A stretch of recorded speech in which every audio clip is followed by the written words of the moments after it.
So probably the biggest thing that is difference between a health coach and a nutritionist or a dietitian, and really one of the things that's maybe different between me and a lot of other health coaches, is that instead of telling people what to eat or how to eat, I'm really inviting them to a greater awareness of themselves, of their bodies, so that they can make those decisions on their own. When somebody's stressed out, we biologically are designed to crave potato chips and cookies. When we're stressed out, we're not going to broccoli.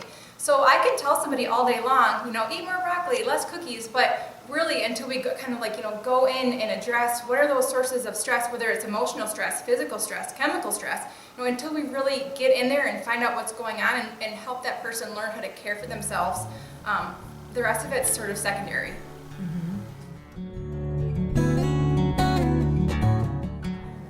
So in 2008, I got back from a trip to Nepal and broke out in basically severe head-to-toe eczema. This went on for about 2 years. Meanwhile, I'm planning my wedding. So the best thing that the only answer really that I kept getting from the multitude of doctors that I went to was prescriptions for steroids. That was sort of not good enough for me. I felt really frustrated. I felt very discouraged, very let down. I felt, I was very much desperate. And it eventually got on my face. And so I took several days off work and sat myself in front of the computer and researched extensively. And through that experience, I learned how different foods are affecting me, the importance of healing my gut and having really strong gut health. And I was able to get a handle on my eczema completely free of all medication. So that experience is really empowering. For nutrition science is like this fledgling science. You're going to find one thing, that says eat this way, and another study that says eat this way, and there's so much, conflicting information. There's marketing, there's so much out there that is almost designed to really confuse the consumer.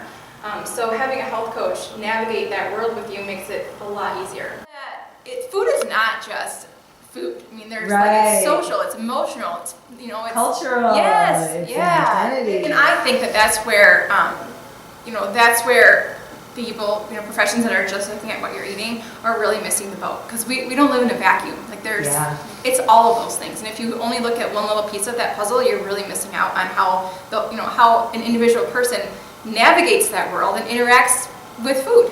We eat for weddings, we eat for funerals, we eat because we're happy, because there's all this stuff. It's really empowering when you are able to heal yourself on your own, and being able to help other people resolve their own health issues, and create a life that is authentic to them, that they can be healthy and share that with their families. That is the most rewarding thing that I can think of doing, and I feel super, super excited that I get to do that. Sure.